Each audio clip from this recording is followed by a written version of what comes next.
Today we have this electric air handler that we're going to be servicing. Now for these air handlers, like I said, they're electric. So most of the time they have these what we call heat strips that heat up your home. Now what we do when we check these for your fall tune-up is we check the amps coming off of them, make sure that your blower motors are spinning correctly and have no play in the shafts. We change out your filters. These regularly should be changed. Of course, a lot of y'all know about that, but some of you don't.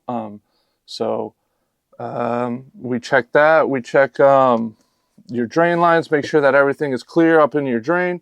Although most of the time these don't create water during the winter. Now sometimes we do have what we call a heat pump. A heat pump will cause that outdoor unit to switch with a reversing valve, which causes it to heat your house instead of relying on these heat strips entirely. And that will cause a little bit of water, but it should be all good if your primary drain line isn't backed up. And we will check that while we are out here.